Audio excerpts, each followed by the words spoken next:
13 நாட்கள் பெரிய புராண சொற்பொழிவில் ஞானசம்பந்த பெருமானுக்கு ஒரு நாள், நாமார்க்கும் குடியல்லோம் என்று சொன்ன திருநாவுக்கரசு நாயனாருக்கு ஒரு நாள், தம்பிரான் தோழர் என்று சொல்லக்கூடிய ஆலால சுந்தரருக்கு ஒரு நாள், 63 அடியார்களையும் நான் பேசியாக வேண்டும். ஆனால் அந்த 13 நாள் விழாவில் ஒரு நாள் திருமூலருக்காக நான் ஒதுக்கினேன். அன்றைக்குத்தான் திருமூலரை ஆய்வு செய்கிறவும் படிக்கிற வாய்ப்பு எனக்கு கிடைத்தது. திருமூலர் இன்னும் சொல்ல போனால் தமிழர்களுடைய தத்துவ மரபை ஆகாயத்தினுடைய உச்சிக்கு இட்டு சென்றவர் திருமூலர். வெறுப்பும் பேதமும் கொண்ட மனித சமூகத்தில் அன்பை இந்த நாட்டில் நடவு செய்தவர் திருமூலர். எந்த ஆசாபாசங்களுக்கும் அடிபணியாமல் தன்னை வருத்திக் கொண்டு ஒரு தத்துவ விசாரத்தில் தன்னை அர்ப்பணித்துக் கொண்டவர் திருமூலர். கையிலேயும்பதி என்கிற கைலாசத்தில் நந்தியம்பெருமானுக்கு சேவகம் செய்தவர் திருமூலர். தென் திசையில் பொதிகையில் எழுந்தருளி இருக்கின்ற அகத்தியரை கண்டு அளவள வேண்டும் என்று ஆசைப்பட்டு கையிலேயம்பதியிலே இருந்து புறப்பட்டு திருக்கேதாரத்தில் இருக்கிற சிவனை வணங்கிவிட்டு நேபாளத்தில் இருக்கிற பசுவிதீஸ்வரை வணங்கிவிட்டு அதற்கு பிறகு துங்கபத்திர நதிக்கரையில் எழுந்து இருக்கிற காசி விஸ்வநாதனை தரிசித்துவிட்டு திருப்பெரும்பதத்தில் இருக்கிற சிவம் என்னும் செம்பொருளை வணங்கிவிட்டு தெற்கு திசை நோக்கி அவர் வந்து கொண்டிருக்கிற பொழுது திருவாவடுதுறையில் அவர் கோவிலை வலம் வந்து வணங்கிவிட்டு பார்க்கிற பொழுது காவிரிக்கரை ஓரத்தில் பசுக்கள் கதறி அழுகின்றன. பசுக்களினுடைய கண்களில் மாலை மாலையாக கண்ணீர். அந்த பசுக்கள் ஏன் கதறி அழுகின்றன என்று கேட்டால், அந்த பசுக்களை பாதுகாத்து பரிபாலித்து வந்த யாதவர் குலத்தில் பிறந்த மூலன் என்பவன் வினை வசத்தால் அவன் சாவை சந்தித்து விட்டான். தங்களை பாதுகாத்தும் பரிபாலித்தும் வந்த மூலன் காலமாகி போனதில் பசுக்கள் கண்ணீர் சிந்துகின்றன. பசுக்களை கொண்டாட வேண்டியதற்கு காரணமே பசுவுக்கு இருக்கிற அன்பு வேற எந்த உயிருக்கும் உலகத்தில் இல்லை. மாணிக்கவாசக பெருமான் திருக்குற்றாலத்தில் குறும்பலா ஈசனை வணங்குகிறார். சிவன் மாணிக்கவாசகனிடத்தில் கேட்கிறான், உனக்கு என்ன வேண்டும் என்று. என்ன கேட்டாலும் சிவன் கொடுப்பான் மாணிக்கவாசகருக்கு. உனக்கு என்ன வேண்டும் என்று கேட்ட பொழுது, உற்றாரை யான் வேண்டேன், உற்றாரை யான் வேண்டேன். உற்றார்கள் என்றால் நம்முடைய இரத்த சம்பந்தமுள்ள சொந்தங்கள். அவர்கள் எனக்கு வேண்டாம். நாஞ்சில் சம்பத்து நாடெல்லாம் பேசுகிறேன், 42 விருதுகள் வாங்கியிருக்கிறேன். என்னுடைய தாயினுடைய தங்கை ஒரு கோவில் விழாவில் என்னுடைய அத்தையிடத்தில் சொல்லி இருக்கிறாள், பள்ளியில் படிக்கிற பொழுது சப்பானியாக இருந்தான், இவன் தான் இப்பொழுது தமிழ்நாட்டின் பெரிய பேச்சாளராம் என்று என்னுடைய சித்தியே சொல்லுகிறாள் என்னை. உற்றாரை யான் வேண்டேன், ஊர் வேண்டேன். விவிலியம் என்கிற பைபிளில் எந்த தீர்க்கதரிசியும் அந்த ஊர் கொண்டாடியதில்லை என்று ஒரு குறிப்பு வருகிறது. ஊரில் இருக்கிறவர்கள், நான் நேற்றைக்கு பாண்டிச்சேரி செல்லுகிற தொடர் வண்டியில் புறப்பட்டு வருகிற பொழுது எங்கடா போற சம்பத்துன்னு சொல்லி என்னுடைய உறவில் என்னை ஆளாக்கி பார்த்தவர் சொன்ன பொழுது நான் குழந்தை செல்லுகிறேன், சும்மா இருக்க மாட்டேன் அப்படின்னு நான் வர்றது அவர் விரும்பலை. உற்றாரை யான் வேண்டேன், ஊர் வேண்டேன், பேர் வேண்டேன். இந்த பெயர் நிலைத்திருக்காது. முன்னாள் அமைச்சர்களை யாருக்காவது ஞாபகம் இருக்கிறதா? என்னிடத்தில் கேட்கிறார்கள், நீ ஏன் தேர்தலில் நிற்கவில்லை என்று. மக்கள் மறந்து விடுவார்கள், அதனால் நான் நிற்கவில்லை என்றேன். முன்னாள் அமைச்சர்கள் யாரையாவது ஞாபகத்தில் இருக்கிறதா? முன்னாள் நாடாளுமன்ற உறுப்பினர்கள் யாரையாவது நீங்கள் நினைவில் வைத்திருக்கிறீர்களா? ஒரு நாடாளுமன்ற உறுப்பினரும் ஒரு அமைச்சரும் சாதிக்காததை நாஞ்சில் சம்பத் தமிழ் மூலம் தமிழ்நாட்டில் சாதித்தேன், சாதித்துக் கொண்டிருக்கிறேன்.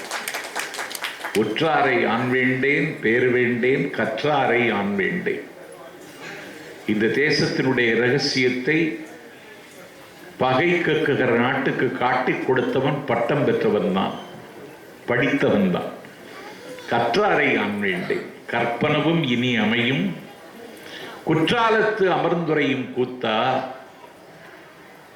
என்ன வேண்டும் என்று கேட்ட குற்றாலநாதரிடத்தில் மாணிக்கவாசகன் சொல்லுகிறான், கற்றாவின் மனம் போல கசிந்துருக வேண்டுவனே. கன்று போட்ட பசுவுக்கு இருக்கிற இரக்கமும் காருண்யமும் வேற யாருக்கு இருக்காது. நான் சின்ன பிள்ளையாக இருந்த பொழுது எங்க வீட்டில் 2 பசு நின்றுச்சு, 2 காளை மாடு நின்றது. இந்த பசுவுக்கு பிரசவம், பேறு காலத்தில் அது வலிக்கும். அதுக்கு ஒரு நீண்ட கயிறில் ஒரு களியில் கட்டி போட்டு விட்டு எங்கள் அம்மா பசுவுக்கு பிரசவம், அப்பாயை வர சொல்லு, கடையில் இருக்கிற அப்பா வர சொல்லுன்னு சொல்லுவா. நான் எங்கள் அப்பாவை பசுவுக்கு பிரசவமா அப்பா அம்மா கூப்பிட்டாங்கன்னு சொன்னா, அந்த பசு அந்த களியில் சுற்றி இருக்கிற கயிற்றுல கட்டப்பட்ட பசு சுத்தி சுத்தி வரும், முன்கால் இட்டு உட்கார்ந்திருக்கும், கண்ணீர் வடிக்கும், அம்மா என்று கதரும். அங்கும் இங்குமாக சுற்றி சுற்றி வந்து கடைசியில் நின்று கொண்டிருக்கிற நிலையில் அந்த கன்றை ஈன்று கீழே போடும்.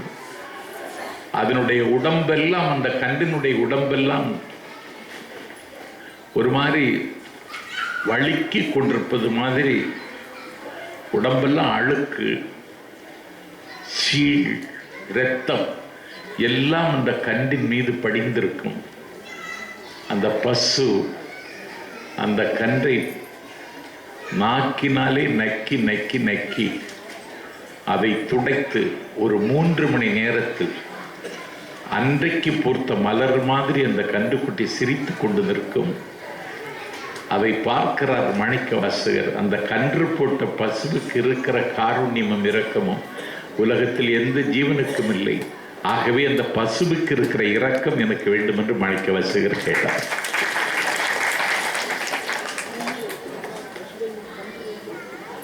இங்க வச்சிருக்கீங்க? ஆமா, இன்னும் வச்சிருக்காங்க. இந்த பசுக்கள் கதறுகின்றன. திருமூலர் ஒரு மானுட பற்றாளர். தன்னுடைய உடம்பை கழற்றி ஒரு இடத்தில் வைத்துவிட்டு மூலனுடைய உடம்பில் அவர் புகுந்து விட்டார். மூலனுடைய உடம்பில் புகுந்தார், திருமூலர் ஆனார். பசுக்கள் மகிழ்ச்சியும் ஆரவாரம் களிப்பு மீது விளையாடின. அவர் திருவாடுதுறை ஈசனை வணங்கிவிட்டு ஆண்டுக்கு ஒரு திருமந்திரம், 3000 திருமந்திரங்கள் பாட்டு இருக்கிறது. அவர் 3000 ஆண்டு காலம் வாழ்ந்ததாக சொல்லுகிறார்கள். 3000 ஆண்டு காலம் வாழ முடியுமா என்கிற ஆராய்ச்சியோ அது குறித்த கவலையோ உங்களுக்கும் எனக்கும் தேவையில்லை. 3000 ஆண்டுகள் வாழ்ந்து 3000 பாசுரங்கள், திருமந்திரங்களை அவர் எழுதினார். அந்த திருமந்திரம் இன்றைக்கு காலத்தை வென்று நிற்கிறது. 12 திருமுறையில் 10வது திருமுறையாக திருமந்திரம் இருக்கிறது. இந்த திருமந்திரம் மட்டும் தமிழர்கள் வாசித்தால் போதும், வேறு எதையும் வாசிக்க வேண்டாம். சென்ற இடத்தால் செலவிடாது நீ எப்படி செல்ல வேண்டும் என்று ஒரு தவறான பாதையை தேர்ந்தெடுத்து போனாலும் உன்னை ஆற்றுப்படுத்துவதற்கு நீ வேறு எதையும் படிக்க வேண்டாம், திருமந்திரத்தை படித்தால் போதும். அவர் தத்துவ முத்துக்களினுடைய ஒரு திரவியமாக இருக்கிறது திருமந்திரம். மரத்தை மறைத்தது மாமத யானை, மரத்தில் மறைந்தது மாமத யானை. பரத்தில் மறைந்திருக்கிற பார்பூதத்தை சொல்வதற்கு அவர் இந்த ஓமை கையாளுகிறார். போகிற போக்கில் நான் ஒரு இலக்கிய விழாவில் பேசிக் கொண்டிருக்கிற பொழுதே, தமிழ் இலக்கியத்தில் தமிழில் முதல் புதுக்கவிஞர் திருமூலர் தான் சொன்னான். மரத்தை மறைப்பது ஒரு டெக்னிக், யுக்தி இருக்கு, புதுக்கவிதைக்கு படிமம் இருக்கு. அந்த படிமத்தை முதலில் பதிவு செய்தவர் திருமூலர் தான். மரத்தை மறைத்தது மாமத யானை, மரத்தில் மறைந்தது மாமத யானை. திருக்கோவில் வாசலில் மரத்தினால் செய்த யானையினுடைய சிற்பம் இருக்கிறது. கன்னியாகுமரி விவேகானந்தர் மண்டபத்தில் கரை காணாதோட களிப்போடு அதை பார்க்கிற போகிற பொழுது விவேகானந்தர் மண்டபத்தினுடைய வாசலில் கம்பீரமாக ஒரு யானை செதுக்கப்பட்டிருக்கிறது. அந்த யானையை என்னுடைய பேரன் பார்க்கிற பொழுது அதை அவன் யானையாகவே பார்க்கிறான். அவன் அதை யானையாகத்தான் பார்க்கிறான்.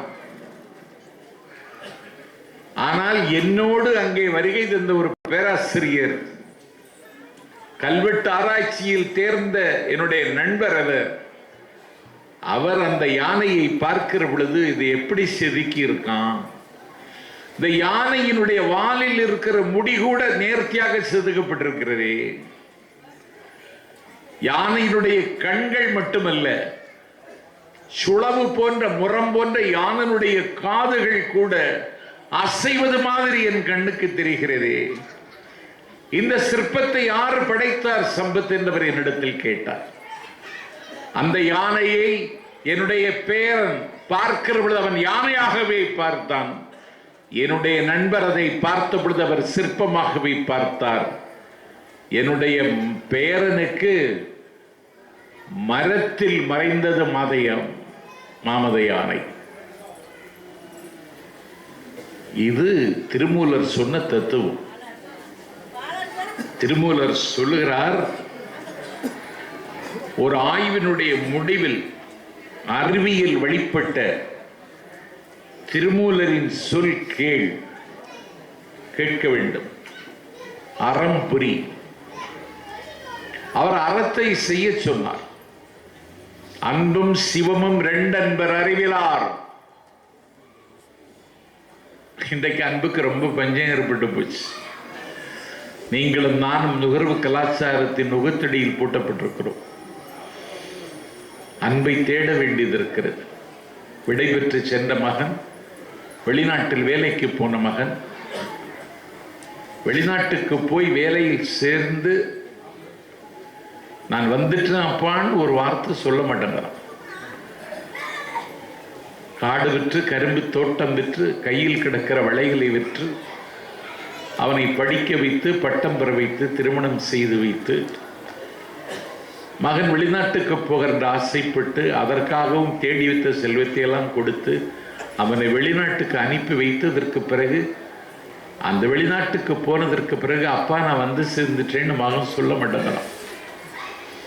அப்பா ரொம்ப அலட்டிக்கல, அம்மா கதறி அழுகிறாள். நுகர்வு கலாச்சாரத்தின் நுகத்தடியில் பூட்டப்பட்டு விட்டோம். நம்முடைய எல்லாருக்க கையிலையும் ஒன்று தந்து விட்டுட்டான். ஆண்ட்ராய்டு ஃபோன் எல்லார் கையிலையும் இருக்கு. இது ஒரு வினை சுமை. இந்த ஆண்ட்ராய்டு ஃபோன், இந்த வினை சுமையை கையில் வச்சுட்டே இருக்கும். எல்லாரும் கையில் வச்சிருக்கான். மரித்து போனவன் கையிலும் அது இருக்கு.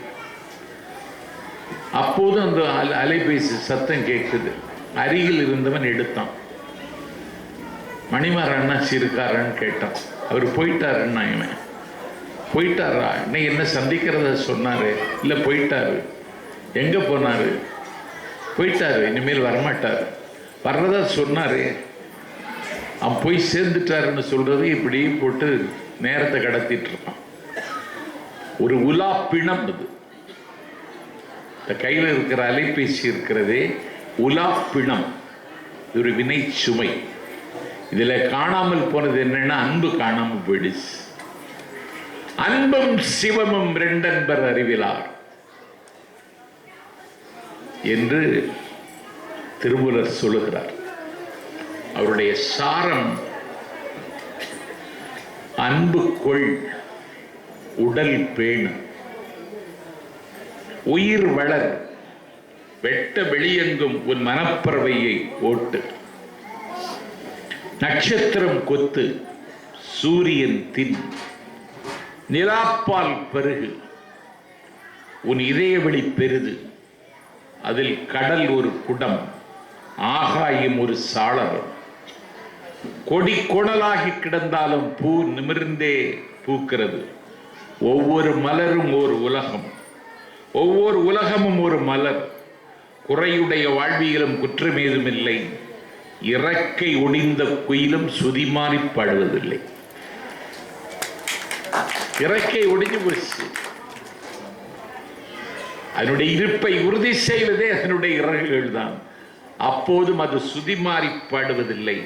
வாழ்க்கை இன்பத் தோட்டம், மரணம் ஒரு கொண்டாட்டம். இறைவன் இருப்பது உண்மையானால் நீ நம்பு, நீ இருப்பது உண்மையானால் இறைவன் உன்னை நம்பட்டும். இதுதான் திருமந்திர சாரம். திருமந்திரத்தின் நற்மந்திரத்தை ஓதி ஓதி உள்வாங்க வேண்டும். நாம் எல்லோரும் நல்லனவையே புதுக்குவோம், அல்லனவற்றை ஒதுக்குவோம். ஒரு ஞான பரம்பரையின் நீட்சி நீங்களும் நான். நித்தமும் நமக்கு திருமூலன் துணைதான். இந்த திருமூலர் 3000 ஆண்டுகள் வாழ்ந்து 3000 திருமந்திரங்கள் நமக்கு தந்துவிட்டு அவர் போனாலும் இந்த மண்ணில் அவர் இன்னும் சஞ்சரித்துக் கொண்டிருக்கிறார். அந்த திருமந்திரத்தில் ஒரு அற்புதமான பாட்டு